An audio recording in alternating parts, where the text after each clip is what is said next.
مثلا في شيء خطير يعني. طبعا هو ليس جديد، لكن الخطورة أنه هو مستمر.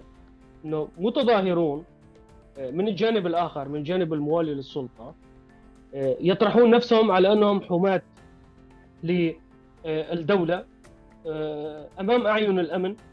وفي بعض المشاهد كان هم ينسقون مع الأمن، يسيرون مع عناصر الأمن. يعني تجربة أشبه بالذئاب الرمادية التركية. لما هم خلال عشرات السنوات الماضية، التجربة هذه الذئاب الرمادية التابعين كانوا للحركة القومية، اللي هم كانوا يتطوعوا لتطبيق القانون بأنفسهم. كانوا يعتدون على الأكراد في الحافلات العامة، في المترو، في الساحات.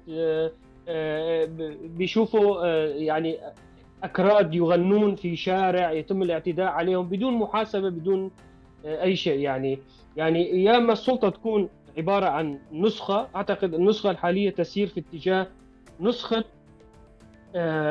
نسخة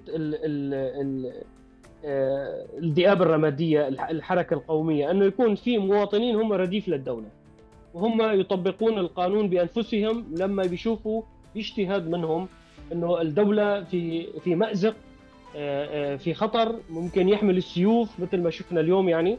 آه، واحتمال كبير جدا أنه تتطور هذه الأمور لاشتباكات أهلية خطيرة جدا، خاصة في المناطق اللي فيها اختلاط مذهبي مثل اللاذقية أو جبلة.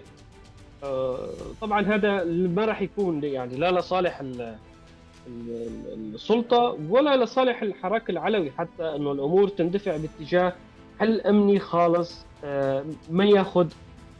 ما يكون له مكان على طاولة التفاوض. طبعا نحن شايفين حاليا الإعلام وأبواق السلطة يعني يدفعون الأمور باتجاه فعلا أنه يكون حل أمني على طريقة النظام.